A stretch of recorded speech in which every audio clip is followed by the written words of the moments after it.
Hello guys and welcome back sa ating new episode ng Beyond the Hustle podcast. Okay, so I'm pretty sure namimiss nyo ako guys kasi medyo nag-MIA ako or missing in action kasi super busy as usual pero nare-receive ko yung mga messages nyo and yes, don't worry, lagi kayo nasa top of mind ko. Dami nagtatanong kung Kuya JC kailan next episode ng podcast. And to be honest guys, tong podcast episode natin ngayon is very special sa akin and very ano parang parang paano ba siya masasabi? Para siyang something na tinetreasure ko. Okay. So, itong episode na to, which is episode 9, may enjoy nyo to kasi isa to sa mga topic na sobrang passionate ako. And it's a topic na natutunan ko talaga and constantly inaaral ko. And tong topic natin for today is mastering emotion. Mastering emotion. Now, mastering emotion, anong ibig sabihin yan? So, sa Tagalog, paano mo ba kakabisaduhin yung emosyon mo? And to tell you guys, it's one of the hardest thing na meron sa mundo or ginawa sa ng creator sa atin is yung emosyon. And na-explain ko sa inyo kung bakit isa sa pinaka-challenging na part kung paano mo i-master yung emotion mo. And isa din siya sa pinaka-rewarding kapag na-master mo ang emotion mo. And siguro umpisahan ko tong natin, episode na to by telling you a story about me kung paano ko na kabisado to and kung paano ko na gets yung konsepto ng mastering emotion. And to tell you guys, it's something na very long, very challenging and ano, very technical. Okay? So, sa mga hindi nakakalam, kasi ang family na pinanggalingan ko is a very chaotic family. Full transparency. And when I say chaotic, marami nangyayari. Sobrang dynamic ng family namin to the extent na parang nung bata ako, yung upbringing ko, hindi ko talaga alam yung mga nangyayari kasi sobrang daming kaganapan. And kung katulad ko kayo na lumaki sa probinsya, marami nangyayari, tapos lumaki ka pa sa broken family, tapos yung mga family namin sobrang hindi chill. And when I say chill, magulo, madaming nag-aaway, bangayan, lumilipad na plato. Pero it's a normal thing. Okay, hindi ko sinasabi to to yung family ko to parang expose or pababain yung itsura nila. Hindi ganon. It's just me giving you facts about sa pinanggalingan ko para alam nyo, nagkakaintindihan kayo at mas nakikilala nyo ako. And sa totoo lang guys, growing with those kind of environment, if naaalala niyo yung mga past lesson natin, di ba, nature versus nurture, kung ganun yung environment na pinanggalingan ko na nagsisigawan, nagbabangayan, lagi nag-aaway, sugarol, tapos, alam niyo yun, that's the normal environment sa amin. Kung lumalaki kang ganung bata, nature versus nurture, is most likely ikaw yung bata na lalaki na hindi chill. Okay? Ikaw yung bata na parang when the time comes or yung magiging identity mo is ikaw yung tao na hindi ka chill. And kapag sinabi kong chill, ikaw yung parang tao na mainitin yung ulo, palaaway, dynamic, paiba-iba ng trip, tapos masyadong hyper, kapag may away, gigil, tapos gusto mo ng gulo, nabubuhay ka sa bangayan and debate. Doon ako nang galing guys. And yun nakikita nyong Kuya JC ngayon or JC Hassel is someone na nagbago na years ago. And it's a constant process and up until now, nag-update pa rin ako as a person. And sigurado may mga ko ngayon dito, mga kakilala or kaibigan na nanonood na nagtataka din sila na parang nagbago na talaga si JC or si Jances kasi yung tawag nila sa akin. Now, ang tanong, pinepeke ko ba sarili ko? To be honest guys, hindi. Kasi, one thing that I really learned is how to master emotion. And kapag hindi mo na master yung emotion mo, yung emotion mo yung kokontrol sa'yo. And always remember, paborito kong book to, ay quote na sinabi ni Robert Greene, if I'm not mistaken, if you cannot master your emotion, then your master is your emotion. Tandaan nyo na, if hindi mo magiging, hindi mo makokontrol yung emotion mo, yung emotion mo yung kokontrol sa'yo. And kapag yung emotion mo kumokontrol sa'yo, yung emotion mo yung kokontrol ng buhay mo. Now, nung natutunan ko yung konsepto na yun, talaga napaisip ako. Kasi to be honest guys, ako yung type ng tao na yung emosyon ko talaga yung nagko-control sa akin. Seryoso. Last, um, mas malakas yung urge ko when it comes sa sa mga sexual kasi yun yung kinalakihan namin, it's a normal thing. Tapos mahilig din ako makipag-away, like suntukan. Nung bata ako noon, sobrang mahilig ako sa away, mahilig ako sa debate, mahilig ako sa chaos. Sobrang dynamic. And doon nagre-revolve yung buhay ko kasi yun yung bagay na hindi ko makontrol. Kung yung dating JC yung sikat ngayon sa TikTok, most likely ako yung tao na pumapatol sa mga ano, sa mga basher. Talagang re-replyan ko yung mga basher, gagawa ko ng video doon, mumurahin ko sila. Yun talaga yung environment namin. And to be honest guys, meron pa naman sa sarili ko yun, pero since natutunan ko tong mastering emotion na to, mas na-gets ko kung paano siya nag-work. And i-explain ko sa inyo to ng simple at scientific kung paano ko ba na-master tong emotion na to.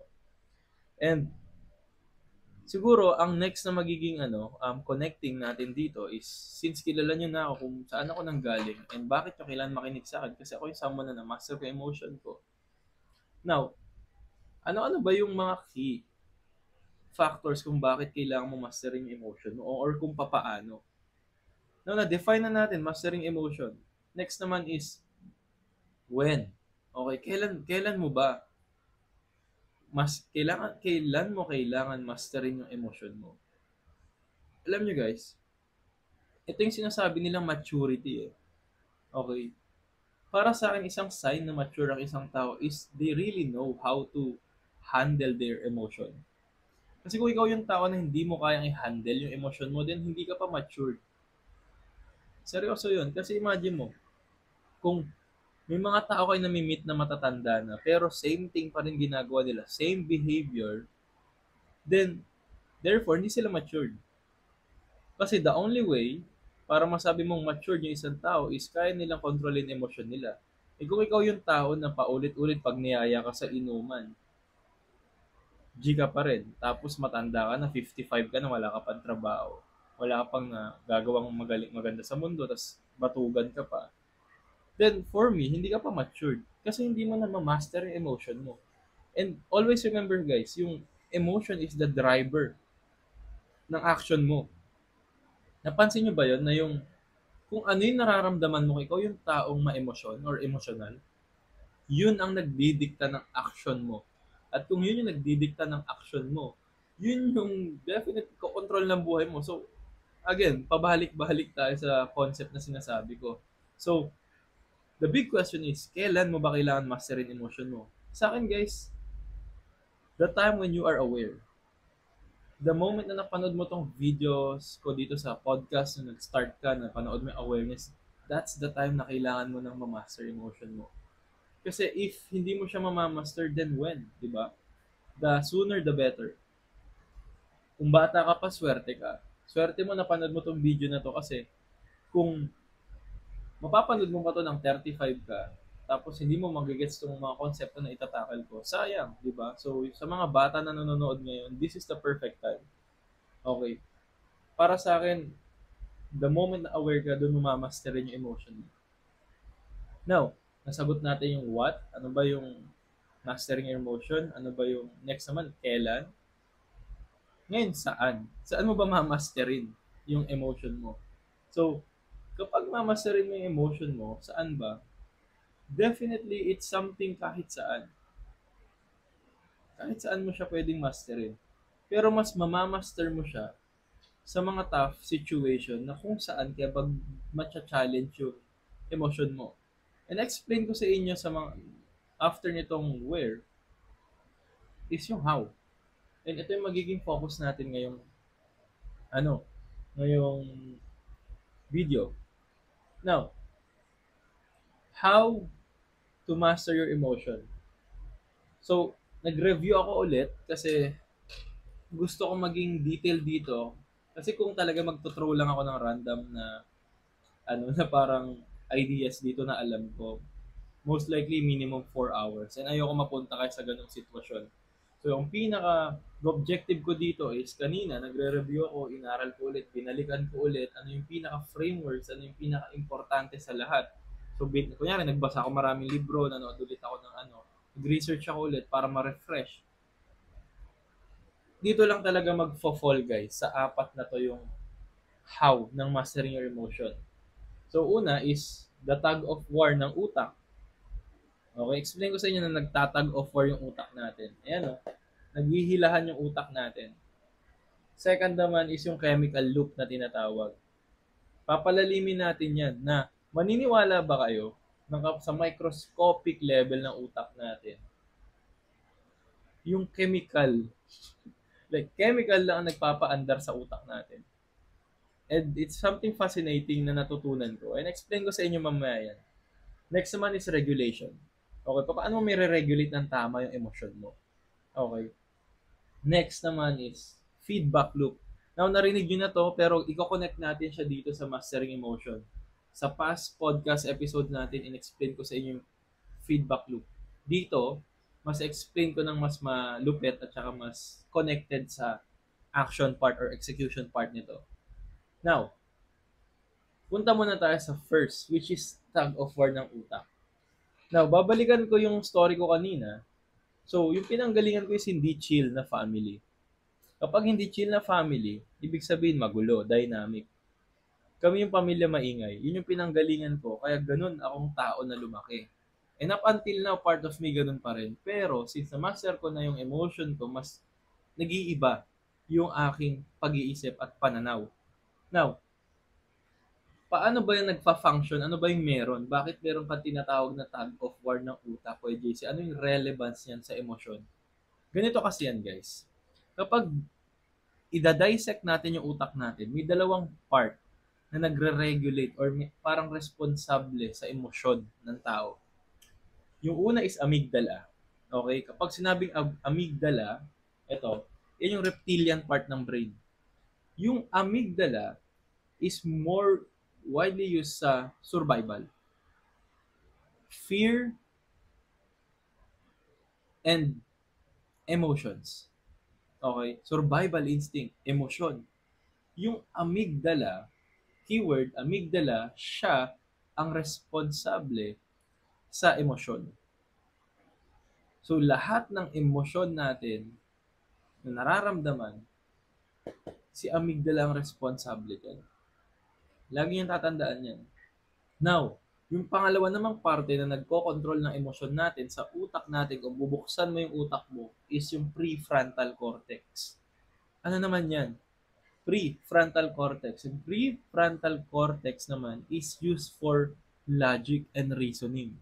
Ito yung analytical side ng utak natin. Ito yung nagrarason. Ito yung kumakatwiran. Okay, iyon yung nagko-compute pag meron kayong mathematics na assignment, pag meron kang iniisip, nilological mo, prefrontal cortex yung bahala dyan. Now, yung amygdala at yung prefrontal cortex, kapag may isa kang desisyon or may isa kang na-encounter na situation, ang mangyayari dyan is magtatag of war yung utak natin. And kaya may mga taong masyadong emosyonal is mainly because mas gumagana yung amygdala nila. Kaya na may mga taong nag-iisip na matatalino, well, in definition, mas ginagamit nila yung prefrontal cortex. Now, ang tanong, Kuya JC, paano yun? May emotional akong tao. Bakit ganito? Yun yung sasabi ko guys na nature versus nurture. Kasi kung lumaki ka sa lugar na masyadong emosyonal, most likely, mas ginagamit nyo yung amygdala nyo and madadala mo yan sa paglaki mo. Kaya ka may emosyon. And collectively, tayong mga Pilipino, we are an emotional country. Masyado tayong mapuso. So, now, bakit importante na malalaman natin tong konsepto ng amygdala at prefrontal cortex? Kasi guys, kapag alam nyo kung ano yung responsible sa part ng utak natin yung gumagana, most likely mas magiging aware tayo kung ano yung gumagana. So kung puro emosyon yung gumagana sa'yo kapag nagdidesisyon ka, mas ginagamit mo amygdala. Now, kung puro logical at reason naman yung ginagamit mo, mas nagdo-dominate yung prefrontal cortex mo. Okay, Kuya JC, alam na namin, amygdala, gets ko na, siya sa emotion. Prefrontal cortex, alam ko na. Okay, part of it, yung sa amygdala kasi, isa sa mga natutunan ko is, mas accessible kasi to guys. Yung amygdala is mas accessible. Kasi mas, siya, mas instinct-based siya, mas tribal. Kapag sabing tribal instinct, yan yung part ng utak na natin na nung pa lang, isipin mo sa yung panahon pa lang ng mga prehistoric time, yun yung pinapagana ng mga ancestors natin. Instinct. Kasi hindi pa naman tayo ganun ka-rational na tao dati. Hindi pa tayo ganito katalino nagre-reason. So mas ito yung pinaka-default na ginagamit natin. Kumbaga mas accessible siya. So kapag may sitwasyon or may na-encounter kang situation, most likely, yan yung pwede mong gamitin agad. May lumapit kunwari sa yung tao.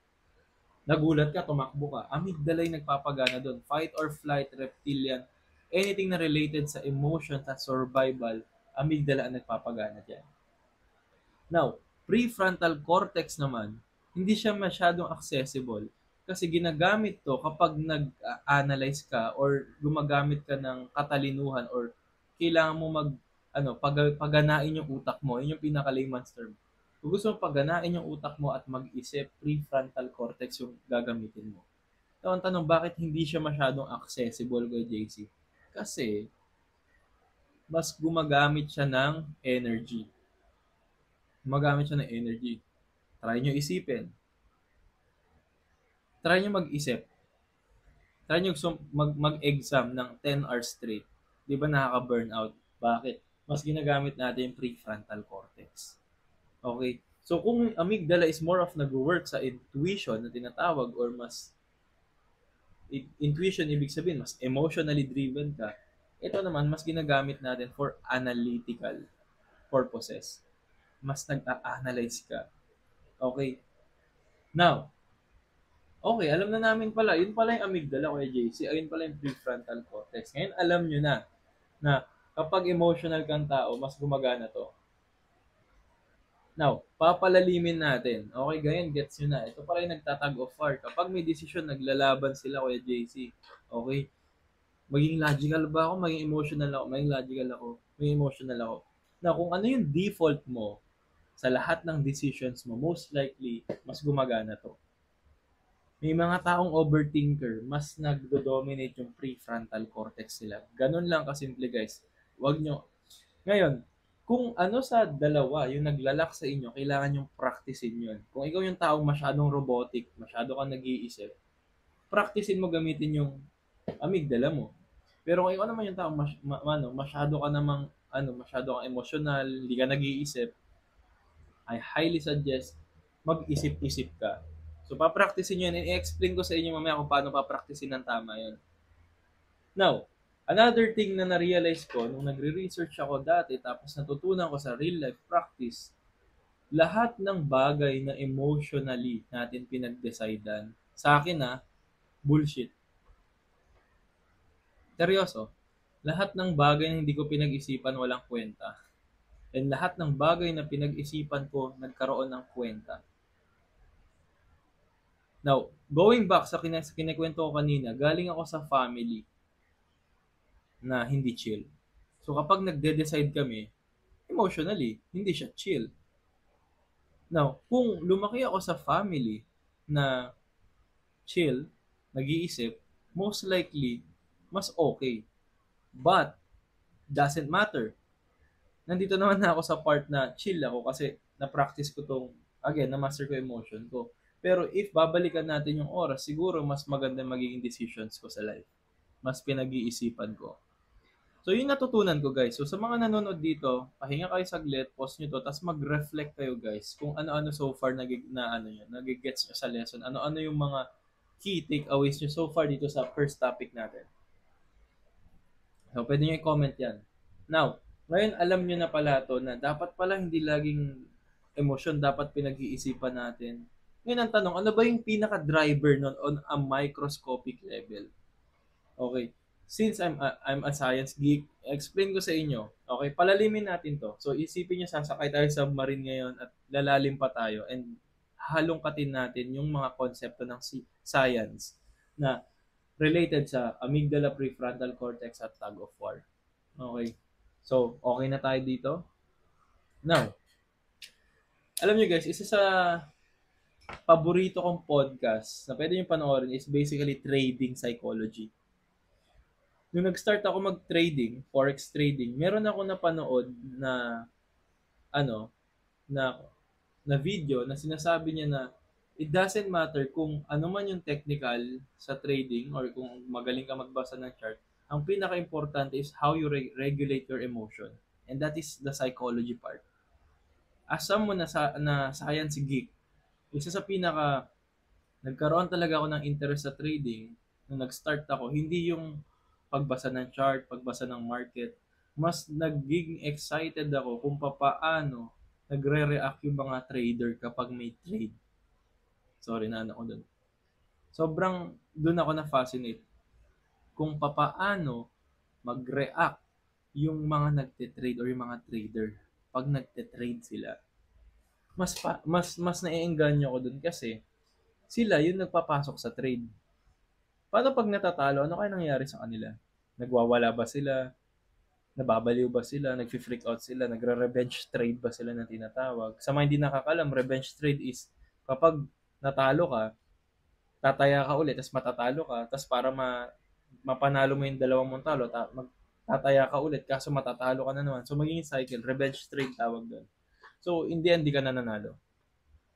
So, doon ako excited. And doon ko na came across yung Trading Psychology podcast. Lagay ko na lang sa link or search nyo na lang.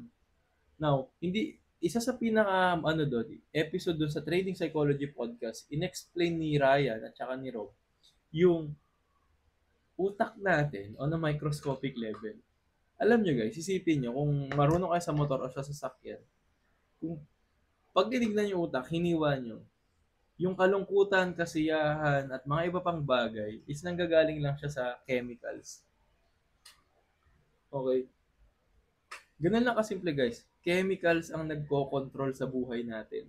Paano tayo mag-isip at kung ano-ano pa. And talagang na-fact up ako nung na-gets ko yun. Kasi parang sobrang weird na chemicals lang lahat ng gumagana sa utak natin. So, kung paano natin na-perceive, paano tayo nag-a-act, is just basically chemicals. Now, i-connect ko itong chemical loop na to sa last episode natin na sinasabi ko na may programming kasi yung utak ng tao. Now, kung nagpo-program pala yung utak ng tao na ganun, paano siya napoprogram? Dadahan-dahanin natin. Excuse me. Ganito yan. Kapag pinanganak tayo, bata pa lang tayo, wala pa tayong alam. Wala pa tayong alam sa mundo. Wala pa tayong reason. Okay, alam lang natin umiyak. Baby tayo. Para siyang computer na ngayon, yung utak natin para siyang computer. Kapag kunyari may ginawa ka, tapos nakita mong masama sa katawan mo, automatic magre-register yun ng threat sa utak natin. So, i-code sa utak natin yun na masama yan, huwag mo gawin yan. Pero, hindi naman siya literally i-code. Ang gagawin, kapag nakita mo isang bagay na yun, since sa susunod na behavior mo, hindi mo na siya uulitin kasi nasabi na or na-code na sa utak natin na masama yun, kaya di na natin uulitin. So, mangyayari, every time na makikita mo yan, may magi-spike na chemical sa utak mo, tapos atras ka. Ganun lang siya kasimple. Okay? Kapag may nakita kang aso, may mag-spike na chemical sa utak mo, natatakbo ka, bigla kang matatakot. Yung takot na yun, yung stress, galing yun sa chemicals, guys. Mag-spike lang ng chemical yung utak natin, tapos doon na magre-react yung body natin. Na kapag na-spikean ng utak natin ng ganitong chemical, matakot ka. Kapag na ganito, na chemical, lumaban ka. Kapag ganito na chemical, maging masaya ka. So, ganun pala siya nag-work. And, nung na-realize ko na ganun yung process pala, na-fascinate ako kasi napaka-simple na mundo. Isipin nyo, so pinapatakbo lang pala ako ng chemical. Okay, gets. Now, ano-ano ba itong mga key chemical sa emotions natin? Ano-ano ba itong mga contributors na to? Okay. Pasok tayo sa pinakauna, pinakasikat, dopamine. Ano ba yung dopamine, guys? Kapag sinabing dopamine, pleasure. Okay? Itong chemical na to na nasa utak natin is dopamine is pleasure. Okay? Pwede siyang motivation or pwede siyang happy, okay, pampasaya. Anything na related sa satisfaction, sa pleasure, sa sarap, sa kasiyahan, dopamine yan. Okay.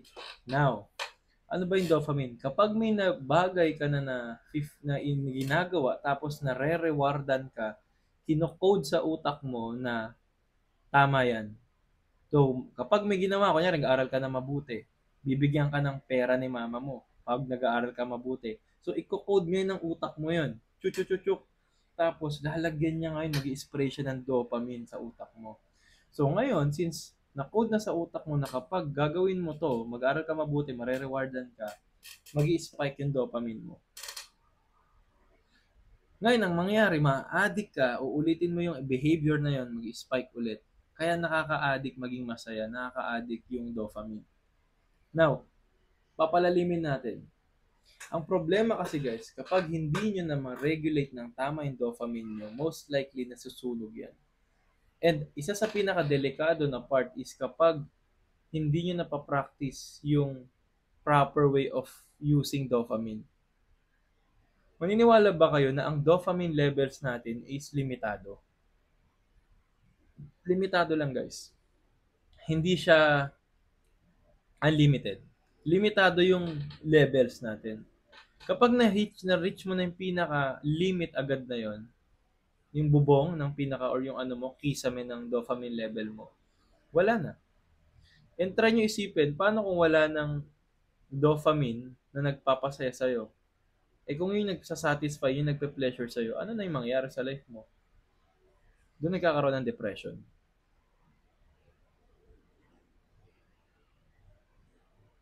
Kaya siya delikado. Meron akong paboritong case study dito guys sa dopamine. Okay? Meron group ng astronauts na pumunta ng Earth. Pumunta ng Moon. Pagkapunta nila ng Moon, sobrang saya nila. Nag-spike yung dopamine level nila. Sobrang saya, sobrang exciting, motivated, sobrang pleasure at satisfied sila. Kasi, pare, nasa Earth, kaya pumunta ka Moon. Excited lahat sila, imagine yung project pa lang na yun. Hanggang papunta sila doon. Sobrang saya nila. Grabe yung spike ng dopamine nila, sobrang taas. Alam mo yung nangyari guys? Pagka-uwi nila ng Earth, lahat ng mga astronaut na yon na-depress. Alam nyo bakit? Susulat ko. Ito yung max, kunwari. Yung dopamine level nila na-hit na yung max. Ngayon, paano mo nasabi na na-hit yung max dopamine level mo? Ano pa bang mas susunod na mas masaya para bukod sa pagpunta sa buwan? Isipin nyo, ultimate dream ng tao is, sorry, nalaglag yung mic. Isipin nyo guys, ultimate dream ng mga tao is makapunta sa buwan. Na kung isa ka sa tao na privilege na makapunta sa buwan, at pagkapunta mo doon, yung utak natin naka-wired siya na hindi maging satisfied. Ano na yung next? Okay, kapag nakapunta ka na sa buwan, ano na yung next? Wala nang next kasi that time wala pa namang taong nakapunta sa Mars, sa Jupiter, sa Saturn. Kaya sila na-depress kasi hindi na nila alam yung next na papasaya sa kanila, yung next na magpapathrill sa kanila kasi na-hit na nila yung ultimate dopamine level nila. Wala nang next. The only way para ma-hit yung next level is pumunta sila sa Mars. Eh wala pa naman that time technology para makapunta sa Mars. Hindi pa nagpapasend ng tao. Kaya sila na-depress. Yung nabasa ko yung ano na yun, case study na yun, at saka article, talagang nagulat ako. Sabi ko, grabe, delikado pala tong dopamine na to. That's one. Second naman is delayed gratification. Okay? May mga bata na gustong gusto kumita ng 100,000 pesos per month. Pero hindi nila alam yung kaakibat na yung trade-off nun. Alam mo guys, I'm full transparency. I'm very very open to share you na hindi ko nakuha ng mabilis yung 6 digits per month na earning. Pero masaya ako. Kasi di hamak may mga bata man na mas nauna sa akin, mga taong mas nauna sa akin mahit ko. But masaya ako. Alam niyo bakit? Explain ko sa inyo. Kasi sa akin noon that time, gusto ko lang talaga magkaroon ng stability, stable na career, stable na trabaho, stable na income. Okay? Yes, gusto ko kumita ng 6 digits, gusto ko kumita ng 1 million per month. Pero that's never the goal. My goal is to be stable. And nung nahit ko yung stability, it follows. Now, kung ikaw yung tao na masyado mong inaay, masyado kang gigil, yun yung dopamine mo, nandoon, tinatapon mo doon. Ito ang reality, guys. Oh, sige, na-hit mo na yung 100K per month mo. Ito yung tanong. Sa tingin mo ba, after 6 months, sasaya ka or ma-hype ka pa na kumita ng 100K per month? Hindi na. Kasi satisfied ka na eh. Lagi niyong tatandaan guys, kapag na-hit niyo yung ceiling ng dopamine niyo, yung bagong ceiling magiging bagong bottom. Yun yung pinakabago niyong baseline. So, kunyari, ito yung 100K na gusto niyong income. Kapag na-break nyo yan, hindi na kayo sasaya sa 100K per month na next kasi nagawa nyo na. So, yung dopamine baseline nyo tataas. Na ano magpapasaya sa'yo? Hit mo yung next na 200K. Now, ang tanong, hindi ganon kadali, nahihit mo na naman yung another 200K. And kung ma-hit mo man yan, ang next na mangyayari sa'yo, hihit mo na, kailangan mo na trabahuin yung 1 million. And after nun, 10 million. After nun, 1 billion. Kaya sobrang delikado yan, guys. Kasi kapag hindi nyo nare-regulate yung dopamine or baseline nyo, wawasakin kayo niyan. Eh, ngayon may magtatanong or may napapuzzle out. Hindi, Kuya JC. Kasi, okay lang naman yun, na-challenge ako. Yes, gets ko na-challenge kayo.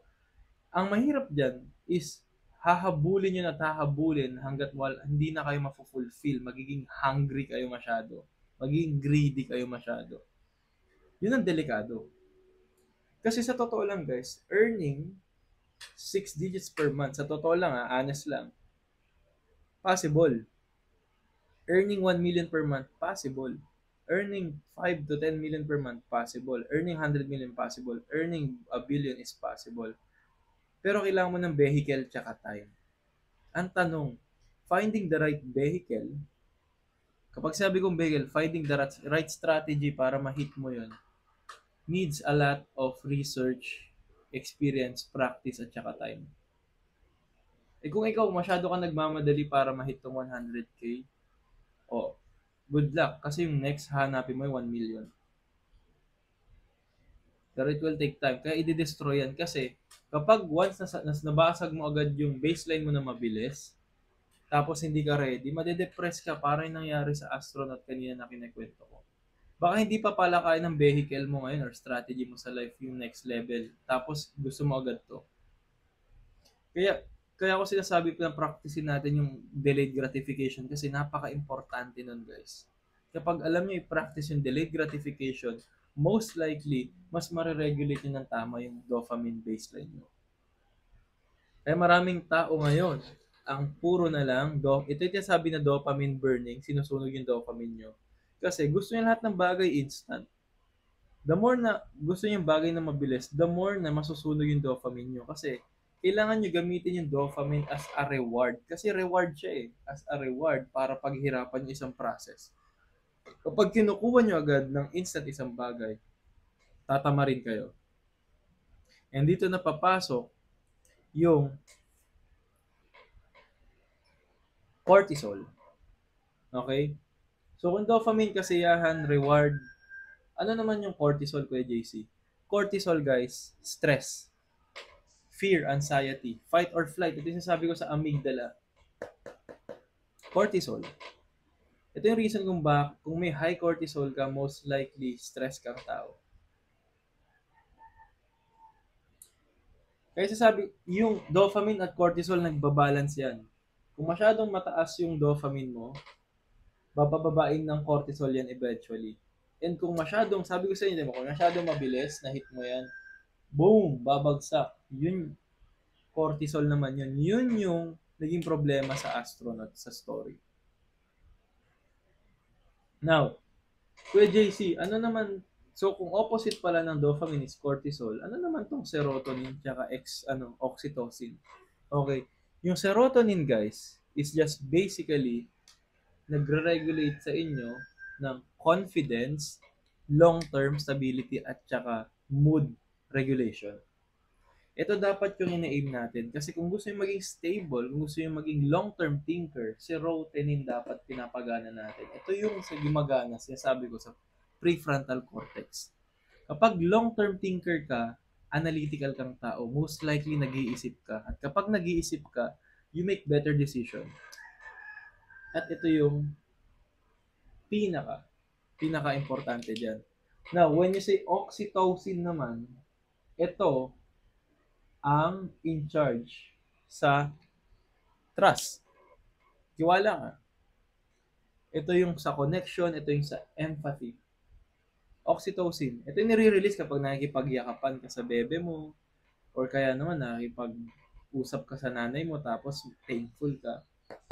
Oxytocin. Pero ang pinaka gusto kong highlight sa inyo is yung dopamine kasi ito yung pinaka-importante at saka cortisol. Ngayon alam niyo na, kaya pala ganun yung nangyayari sa mga tao. Okay, kinokontrol lang tayo ng ating chemical sa utak. Okay. Now, alam niyo na yung relationship ng chemicals sa emotion natin, paano siya nangyayari, bakit siya nag-a-act, bakit pala may instant gratification, bakit pala kailangan natin maging long-term thinker, bakit pala may oxytocin, may cortisol sa stress. Ngayon, ang next na tanong natin dyan, Kuya JC, paano may re-regulate yung emotion mo? Gets ko na eh. Nagets ko yung theory, nagets ko yung amygdala, prefrontal cortex, gets ko yung dopamine, cortisol, serotonin, at yung chemical loop na yan.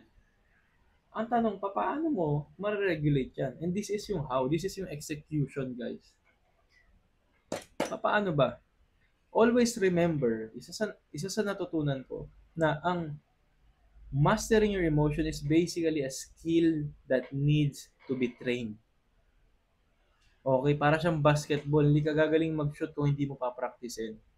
Para siyang motor, hindi ka matututo mag-motor kung hindi mo siya gagawin. Hindi ka matututo mag-motor ng mabilis kung hindi mo papatakboy ng mabilis. Ano yung punto ko?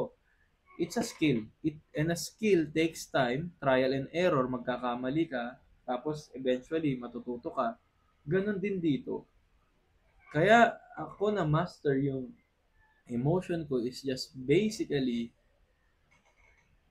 sa pinagdaanan ko. Kasi kung dynamic ang tao, kailangan maging stable. Kailangan mag-isip. And dumating ako sa point na talaga nag-iisip ako ng tama. At nandito na ako yun at sinishare ko sa inyo. Now, okay, so kung skills pala siya na kailangan i-trade ko yung JC, ang next kong tanong, paano? Meron akong 3 na pinapractice para ma-master niyo yung emotion niyo. And it's something na magagamit niyo agad. Okay? First is meditation. Okay? Now, hindi to yung parang meditation na nakikita niyo na nasa bundok ay naggaganon kayo. Alam mo yan? Tapos, humihinga malalim. Hindi siya ganun. Although part of it, pero hindi siya ganun. Okay? Stereotype yun. Delete nyo sa utak nyo yun. Meditation is just basically having the time to think. to reflect. Ako, nagme-meditate ako pagkagising. Hindi nakapikit, kundi pagkagising ko, tahimik lang. 15 minutes, nakahiga na akong ganun. Walang TikTok, wala muna akong ibang hawak. Tulog lang, nakaano lang, open na yung eyes. Yun lang. Kapag nagme-meditate ka kasi, ang goal ng meditation is mapunta mo sa neutral. Kung may gear yung utak natin, ipupunta mo sa neutral. O sa mga hindi nakakagets, kailangan mo ipunta sa neutral or zero yung baseline ng emotion mo. Kasi kapag neutral ka mag-isip, yung decision mo mas okay. Hindi ka bias. Okay? Kapag may nangyaring masama sa family nyo, tapos galit ka pala sa tao na yun. Sa kunyari, yung tita mo na kinakagalitan mo, hinaway si mama mo. Kapag hindi neutral yung ano mo, may bias, magagalit ka agad sa tita mo.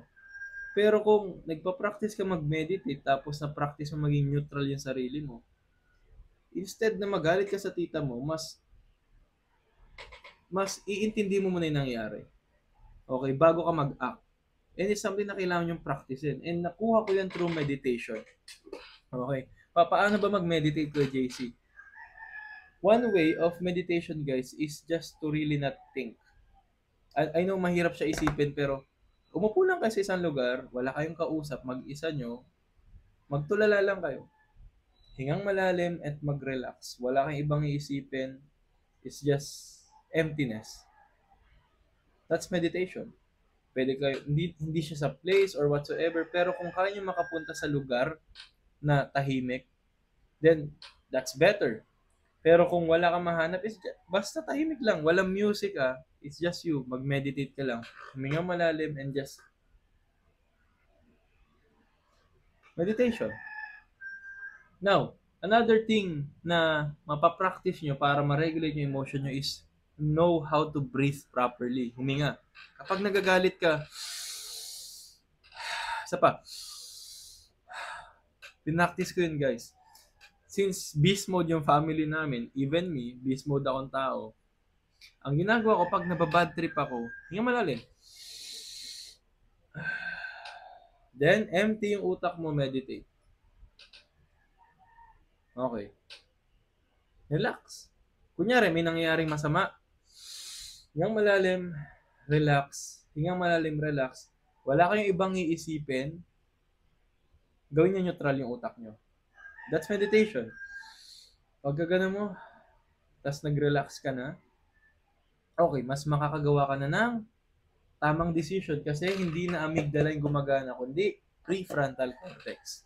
Okay? Kaya sinasabi ko, ito isang practice ng mga Stoic, ito practice ng mga nag-isa sa Buddhism. Guys, imagine yun. You're just one breath or isang hininga lang away para i-save yung sarili nyo. Kapag, kunyari, napunta kayo sa pressing situation, yung parang nape-pressure ka whatsoever, huminga ka lang ng malalim. Huminga ka ulit ng malalim, ulit-ulitin mo hanggang feel mo na yung relax at nagme-meditate ka na. And after that, mas gagana na yung prefrontal cortex mo kasi nag-iisip ka na. Pero kapag hindi ka huminga, emosyon, sugod agad. Most likely, lahat ng tao na emosyon yung pinagana, hindi masyado nagkaroon ng magandang outcome sa decision. Kaya mag-iingat kayo. Please lang.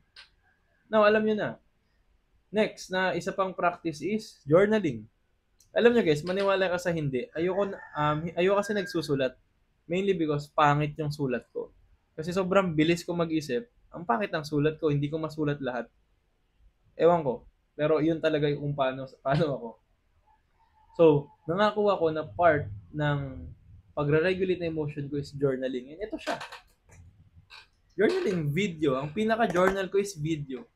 Kapag may bagay akong nababad trip or gusto kong mag-express ng emotion ko, isa sa ginagawa ko is nagko-content ako. Pansinin yung content ko, minsan nagrarant ako doon, tapos ina-explain ko. Then dahan-dahan, since gumagana na yung prefrontal cortex ko, nag-iisip ako habang nag-share ako, dahan-dahan ako na meditate. And yung pagko-content ko guys, like this is my form of meditation. My form of journaling. And mas nare-relax ako. So, maniwala yung sa hindi, it's a win-win. Nanonood kayo sa akin, pero sa akin, mas nare-relieve ako kasi binivideo ko sarili ko. In a way, nagjo-journal ako at nare-relax ako. Now, another thing na pwedeng gawin is dapat may outlet lang kayo. Pwedeng artist kayo, nagdo-drawing kayo. Kung motorista kayo, like me, nagmomotor ako, nagagala ako. That's a form of meditation, guys.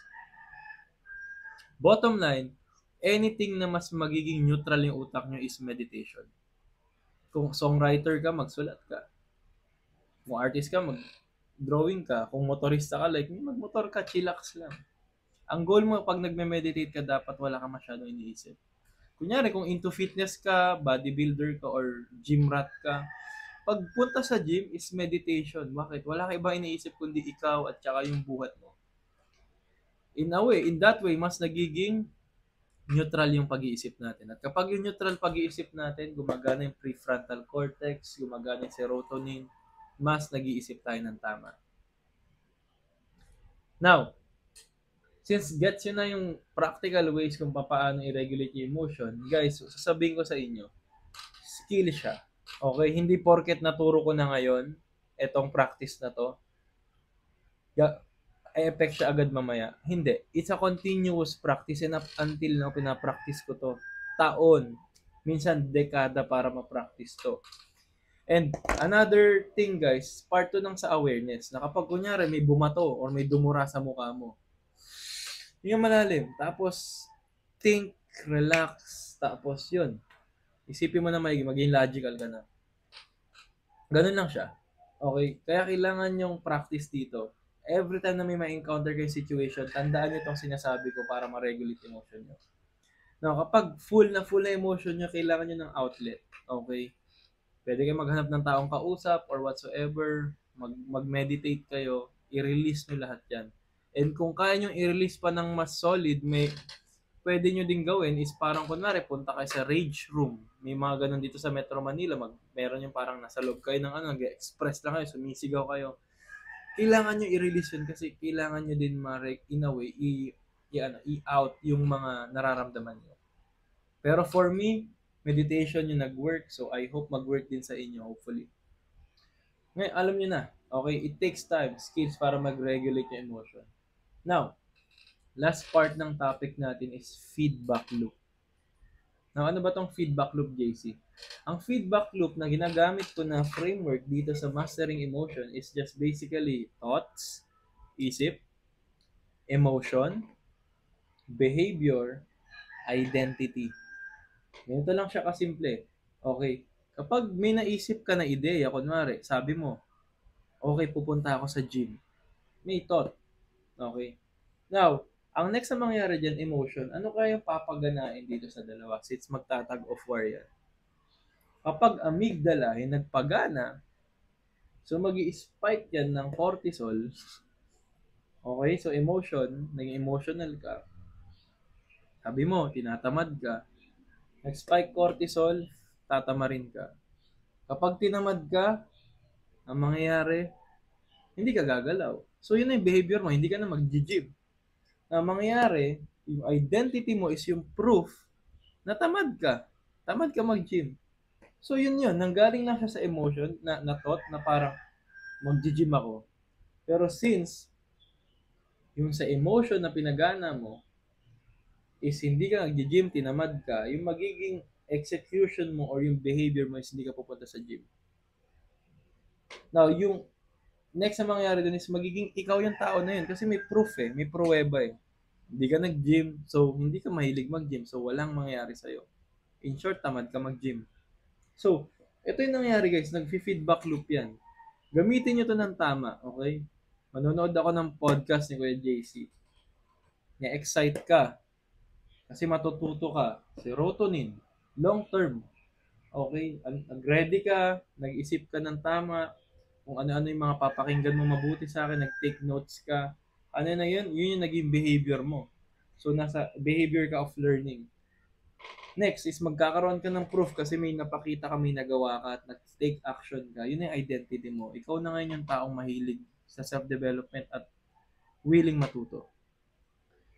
Kapag inulit-ulit mo yan, nag-loop yan, paulit-ulit, magiging ikaw at ikaw yun. At yun yung sabi kong self-fulfilling prophecy na ikaw na mismo yung tao na yun. It's just as simple as that, pero maraming tao hindi nila nagigets. It's just a loop. And tong feedback loop na ginamit ko na framework, guys, connected yan sa past lessons natin. It's the same thing. Okay? Now, you know, okay, now, ganun pala yung utak natin, Kuya JC. So, tug of war ng utak, tapos merong chemical loop, merong regulation na skills siya kailangan aralin, feedback loop. Now, bago natin i-end tong video, guys, ang lagi-lagi kong i-remind sa inyo, na sana wag niyo makalimutan dito, is it's a skill to be trained. Lahat ng pinakita ko sa inyo is just the 20%. Okay, 20% is just theory na nag-work sa akin at pre-practice ko. 80% dito is matetest kayo sa real world. Kapag napunta na sa sitwasyon na kailangan nyo ma-master emotion nyo, that's the only time na kailangan na magmamatter to. Okay? So kung ako sa inyo, immerse yourself sa mga pressure ngayon, immerse mo yung sarili mo sa challenges, and intindihin mo ng maigi kung paano mo i-manage yun para ma-master mo yung emotion mo. So yun, solid na video, guys. Overall, marami tayong na-cover. And I hope marami kayong natutunan. Okay, recap muna tayo bago natin i-end. Okay, so pinag-usapan natin yung tug of war ng utak, kung bakit mas dapat pinapagana natin yung prefrontal cortex natin. Kasi yung prefrontal cortex is yung analytical side natin, at ito yung magandang gamitin sa mga decisions. Kapag pinagana natin amygdala natin, which is yung decision, which is yung emotion, most likely magiging clouded tayo, and lahat ng bagay na lahat ng action mo na ang emosyon ang ang kumokontrol, most likely magiging bullshit yung kinakalabasan. Trust me. Now, ano ba yung nagda-drive dito? Meron kasing chemical loop na tinatawag. Okay? Itong mga chemical na to, ito yung mga nagda-drive or kumbaga nagdidikta sa pag-iisip natin or sa emosyon natin. Dopamine, yan ang gratification, yan yung reward, yan yung satisfaction or pleasure. Cortisol naman yung stress, fear, anxiety. Serotonin naman yun yung long-term thinking. Yan yung confidence, tsaka mood regulation. Oxytocin naman, guys, is basically trust. Okay, yun yung parang nafe-feel mo, nalalove ka, empathy, and whatsoever. Oxytocin yan. Now, the only way to regulate your emotion mo, for me, is you need to train yourself and immerse yourself through meditation. Practice breathing and journaling. And lastly, again, feedback loop. Okay? Kapag nandun ka na sa practice na yun, nasa training part ka na after nitong video na to, ito lang lagi niyong tatandaan. Pag may naisip kayo, i-align niyo yung emotion na kailangan nyo dito. Paganahin ko ba yung amygdala ko, yung prefrontal cortex ko? As much as possible, paganain mo to para yung magiging behavior mo is tama. At kapag tama yung behavior mo, magbibuild yun ng identity at magkakaroon ng proof na namamaster mo na yung emotion mo. So yun lang, guys. Maraming salamat at sana marami kayong natutunan. Okay? Sa lahat na ginamit kong peripherals dito, okay, nasa baba siya sa comment section. Ilalagay ko lang. Check kayo buyout. Okay, guys, hindi ako masyado magpo-promote dito sa video sa natin, YouTube natin. Ang request ko lang is i-like nyo to, i-share nyo, comment kayo. Okay, tapos subscribe na rin kayo, guys, kasi we're already hitting 1,000 subscribers. So, maraming salamat. Maraming salamat sa suporta. Now, ang assignment ko sa inyo for this video is isulat nyo lahat sa baba sa comment section kung ano-ano yung mga behavior nyo ngayon na gusto nyo ma-master kasi emotionally driven yan. Comment nyo yun. So, sasabihin nyo, mag-i-stop na ako sa ganito kasi ganito nararamdaman ko. Next time, ganito na yung gagawin ko. So, ilagay nyo yun dito sa baba at babasahin ko at magko-comment ako doon if maganda yung nyo. And if may questions kayo, guys, please do comment lang. Or if need nyo ako, follow nyo ako sa TikTok, follow nyo ako sa Instagram, mag-PM kayo sa akin. So, maraming salamat, guys. Hopefully, mag-upload pa ako ng magkakasunod since weekend ngayon. So, abangan nyo, baka mag-upload pa ako ng isa pa or dalawa pa this coming Sabado, Linggo. So, yun. Maraming salamat. See you sa next episode ng ating Beyond the Hustle podcast. Guys, Ano na lang, bago ko i-end ulit pala, almost half, ano tayo, above half, ano ba, more than half na tayo para mag-end tong season 1. So sa mga taong nanonood ngayon, malapit na mag-end yung season 1. So sagadin nyo na at panoorin nyo maigi kasi sa season 2 guys, mas practical yung pag-uusapan natin. So yun lang, excited na ako sa mga next episode ng season 1 kasi malapit na mag-end. Let's go. So yun lang guys, peace out.